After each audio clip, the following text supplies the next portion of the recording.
Good morning, everyone.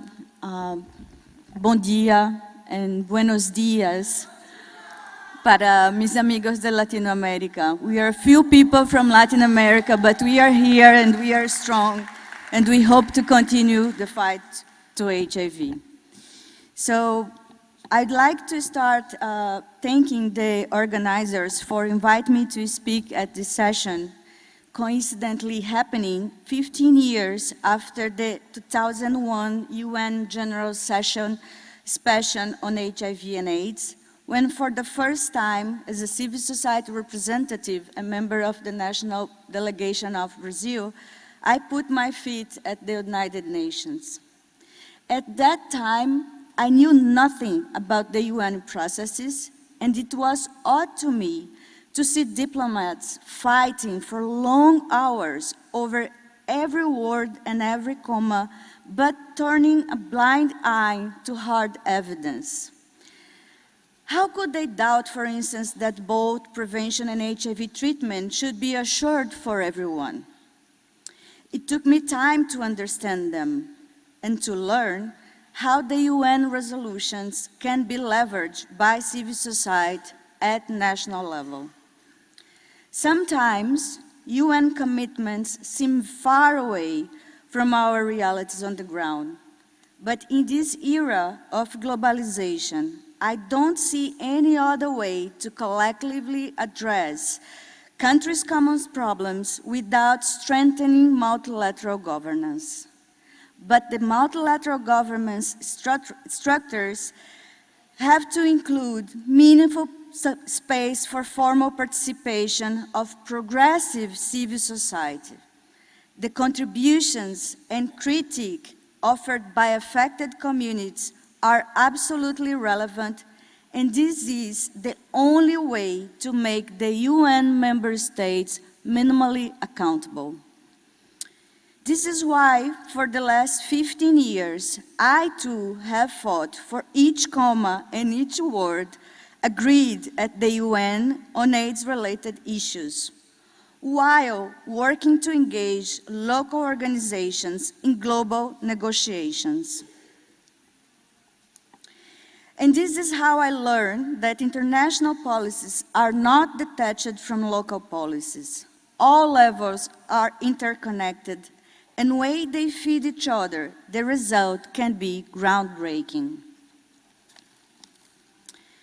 The possibility of challenging governments and pressuring decision makers to do a better job was what inspired Justus, a local NGO in a poor region in Brazil, to follow the post-2015 agenda negotiations, including the third conference on financing for development.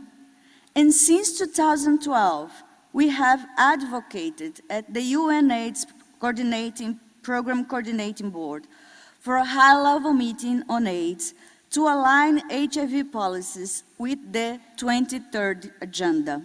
We thought that this will be the way to ensure that the AIDS agenda is not left behind and have it formally addressed, not only as a health issue, but also as an important issue for the new sustainable agenda. I don't have time to tell you all the controversial stories behind these recent resolution negotiations, and I'm not going to tell you the gossips as well. But I am assuming you all know very well the outcomes. What is important to keep in mind is that these resolutions are not legally binding, and it falls on us to ensure that governments implement them.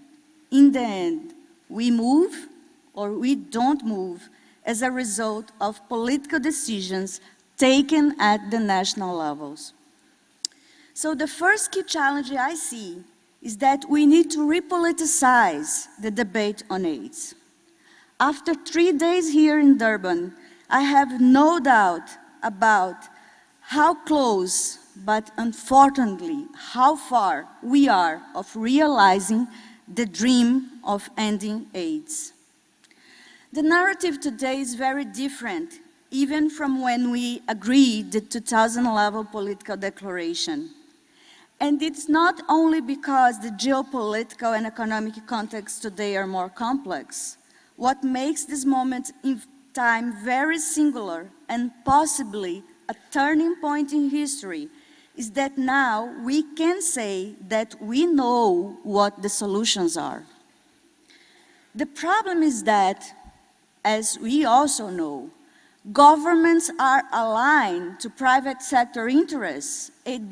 They won't expand public service without pressure. We need to pressure them very hard.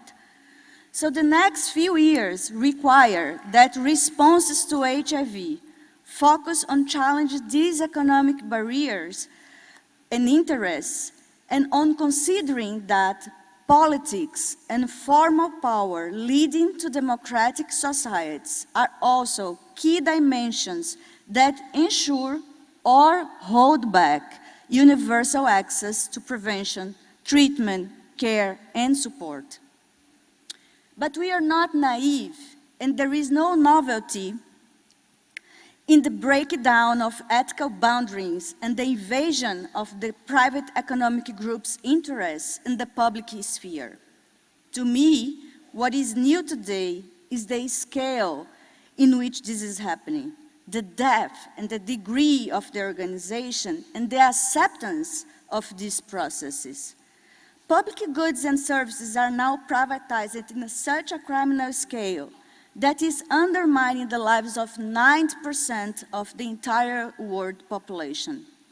But regardless, all evidence is available. The wealthiest countries continue to resist agreeing to measurable commitments and continue denying the negative impacts of their laws and policies, including those laws and policies,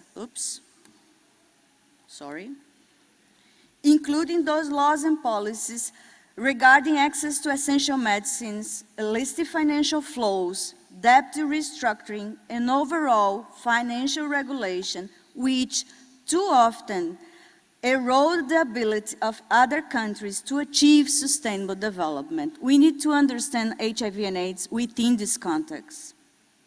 But in our AIDS context, what makes the political challenge more complex is that the very same countries that are our allies in defending human rights are the same countries opposing the advancement of the right to development. This selective stance of donor countries has served, has served as a diplomatic escape hatch for some authoritarian governments to question altogether the relevance of human rights and democratic freedoms, supporting other developing countries' objection to the inclusion, for instance, of sexual rights and comprehensive sexuality education language in the resolutions.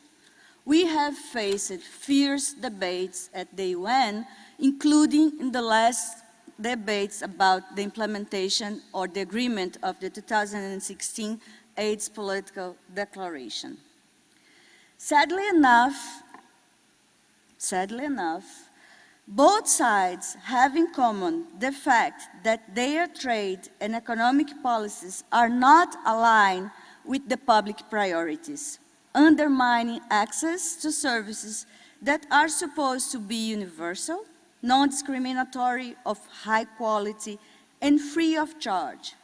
So for me, unless the states use their sovereignty to be the protector and the main sponsors of human rights, rather than a mere enabler of private sector enrichment, we won't end AIDS in this generation. And I'm very sorry for that.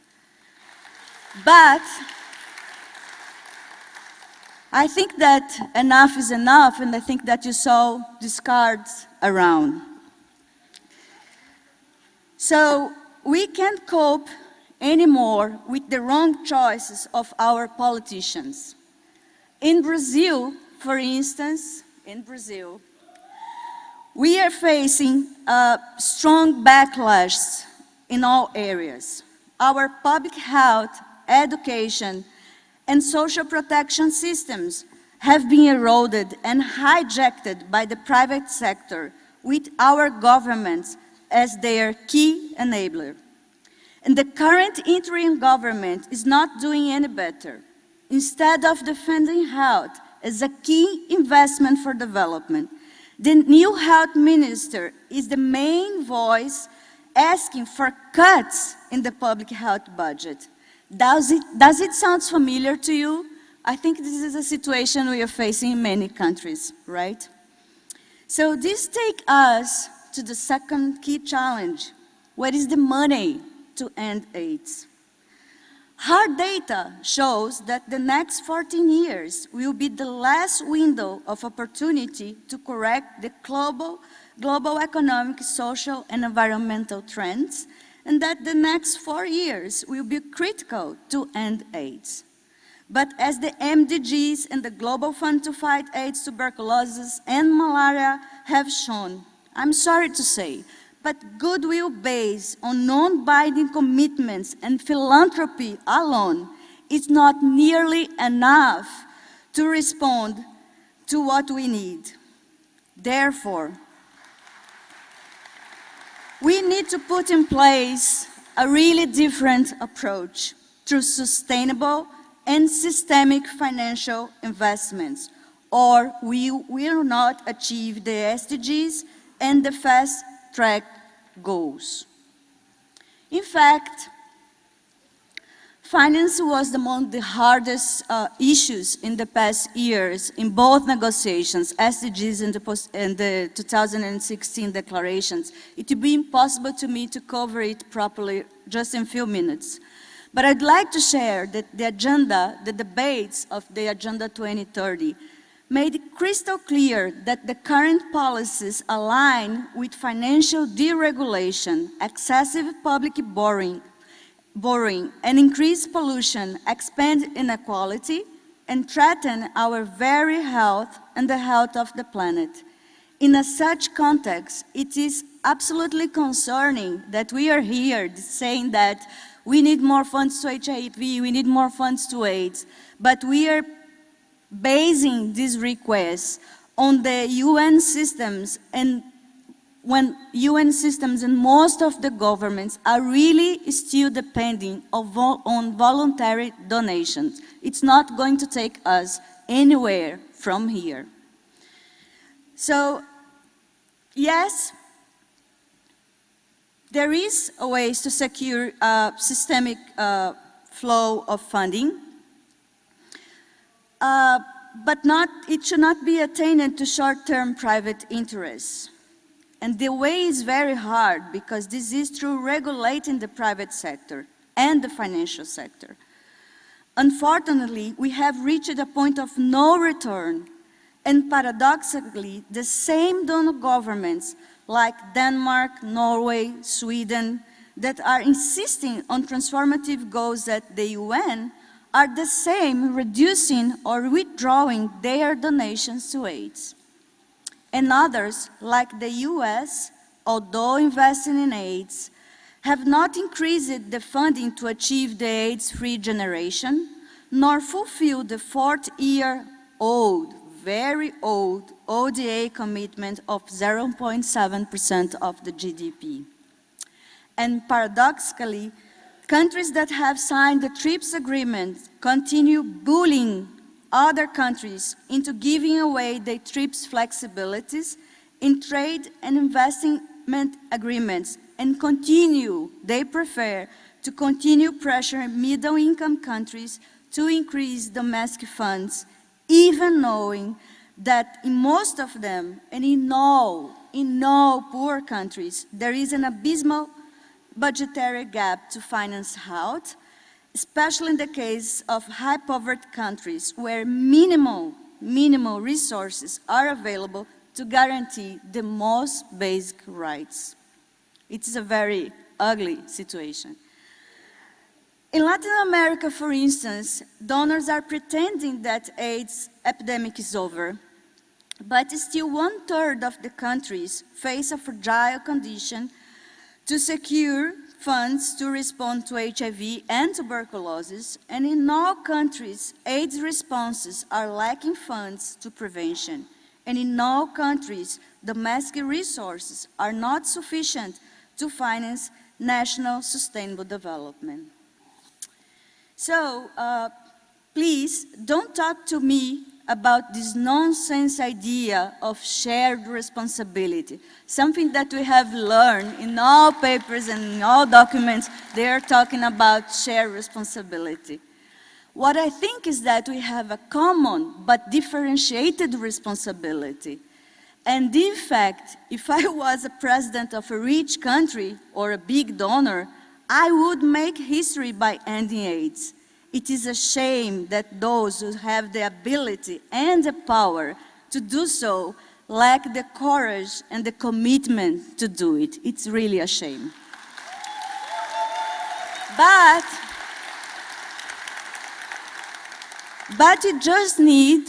we just need $26 billion per year to end AIDS. And it's not too much. It's almost nothing when compared with the available resources in the world.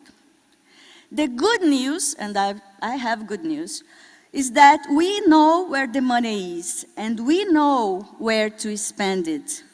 The global financial system has a notional value of more than 17 times the size of the global GDP. You know, this green square is the global financial system, so you can compare. And it was very hard to put this dot of the global fund because it was nothing, so people were advising me to put nothing, but I'd like to put one dot, at least you can see, but it's nothing, in fact. So, the global financial system has a notional value of more than 70 times of the global GDP. The derivatives market alone has 11 times more value than the world economy. The currency market by itself moves daily around 3 to 5, actually close to $5 trillion per day. And remember that we just need $5 trillion per year to achieve all sustainable development goals. Therefore, what we need is A, progressive tax systems worldwide, and B, the implementation of innovative finance mechanisms, especially the financial transaction taxes. Because besides raising the systemic revenue, we need the financial transaction tax, FTTs, does help to curb illicit capital flows. You heard about issues related to corruption as well, right? So we are in the same place here. So one single tax over 0.05% only over derivatives could raise about $6-8 billion per year, and we only need $26 billion per year. So the single FTT could replenish the entire global fund, plus the other multilateral funds for fighting most of the world's problems. So, I have an advice for us, for you. The next time a middle-income country or a poor state claims not having enough funds to invest in AIDS, ask them to stop corporate incentives through tax breaks and direct public investing, and ask them to implement financial transaction tax. And the next time a rich country claims not having money to AIDS, ask them to agree on global financial transaction tax to fund sustainable development. Ask them to change their positions when sitting on the board of the global funds, the World Bank, the World Trade Organizations, and the IMF. They are saying something in this room, and they are saying something completely different on those boards. We need to change them. And ask them to hold their corporations to account for their contributions to the global structural inequities that have continued to fuel poverty, inequality, and environmental degradation since the MDGs were adopted. Enough should be enough. It is a shame enough is not enough at this time. Therefore, our third key challenge is really an obvious one. We want to achieve the SDGs without designing AIDS responses that consider the growth in inequality, that have widened the income gap between North and South for centuries, and, as of late, within countries. And I'm not saying only that because at this stage, this level of inequality is really insulting for our human civilization, but also because it indicates that AIDS response that are only considering macroeconomic data are doomed to fail. And this is a big debate here. It also is doomed to fail responses to AIDS that are not addressing discrimination in all its forms. The SDG Goal 10, Reduce Inequality Within and Among Countries, is one of the most transformative because it addresses both economic inequalities and discrimination that affect poor and marginalized populations.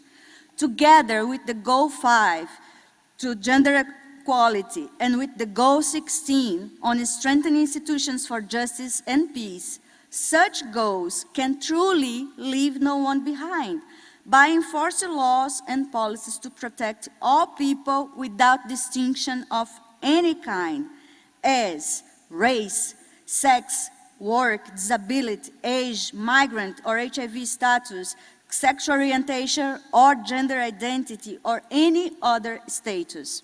We know that, at least we should have learned that by now.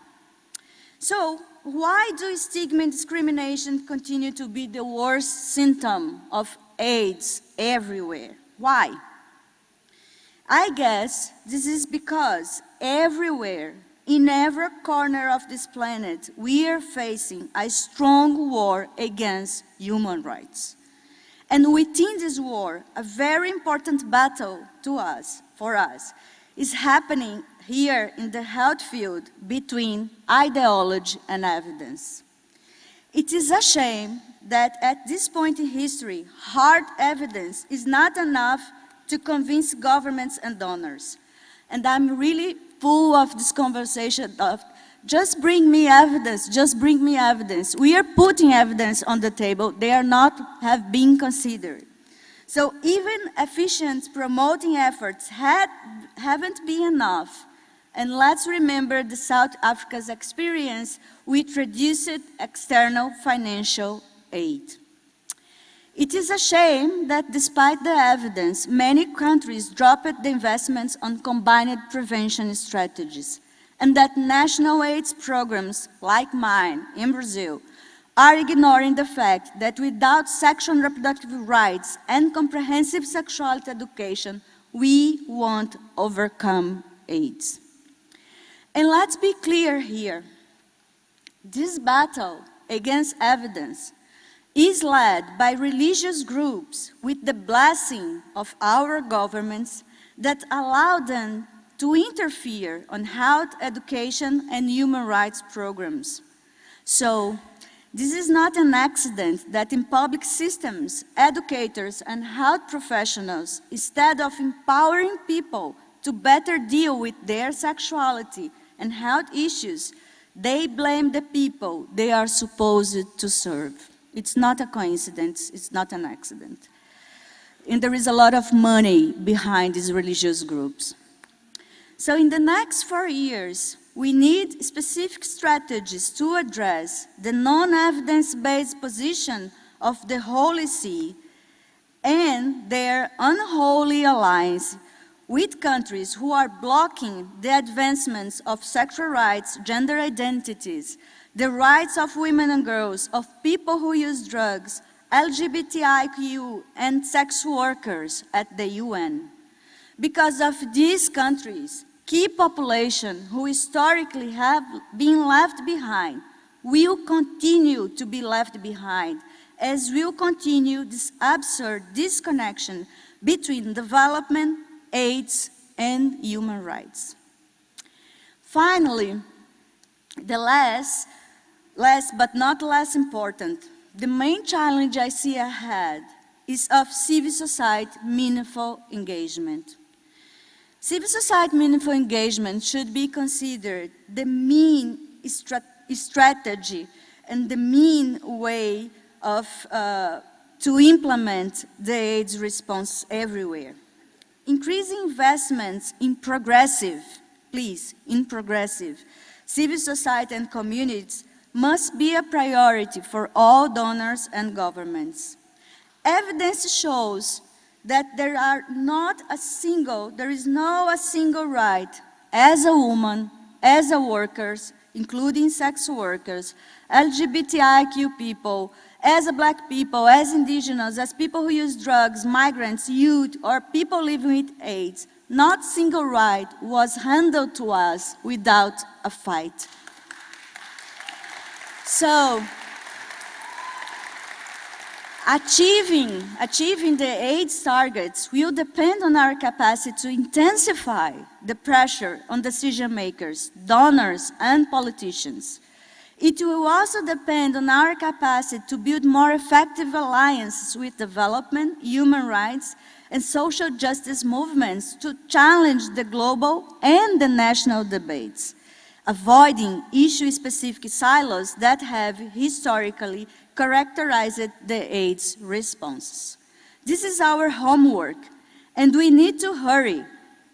We need to hurry, really hurry, because the current trend is against us.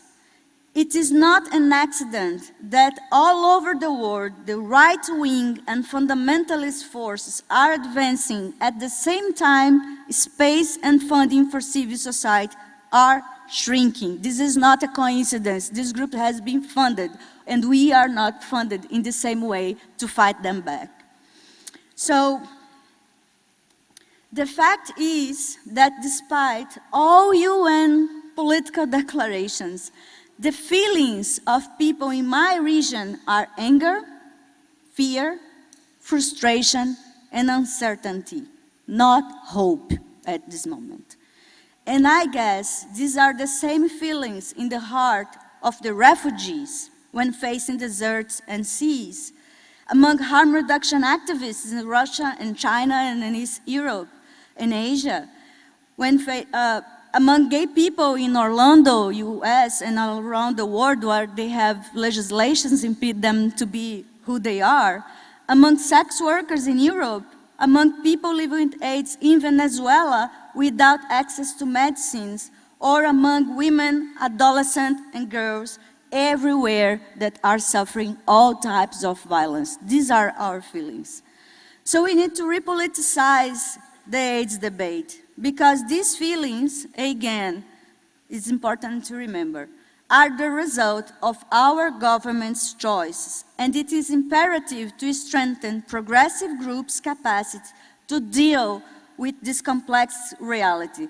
So we, the rights activists, including those activists within the governments, within the UN, and within the academia, we can find new ways to respond to AIDS at a time when the humanity dismantles and very little rebuilds. We have urgency, and this is not time for celebratory messages. There is no time also for the new fancy slogans. Failing to overcome AIDS when we know what to do and how to do it will be a major setback in the history of our civilization. It will indicate that we failed as a human beings. And the reality check is that we can continue bearing the cost of our politicians' wrong choices. Can you think about the world where Trump is leading the US? I cannot. So we have to implement efficient and sustainable responses to AIDS that may not only contribute to SDGs implementation, but also give a rise to a future of global democracy and social justice. So, be assured that we will be ferocious watchdogs at the UN and force governments to do better, and also force the UN agencies to stop fighting to each other and to better coordinate. Because for us, activists And as an activist, giving up was never, never a solution, never an option. And for sure, it will not be an option in the next 14 years ahead. So I'd like to finish by saying, Broken AIDS promise skill, no more rhetoric, no more hot air. So please be strong, keep the fight up, and thank you very much.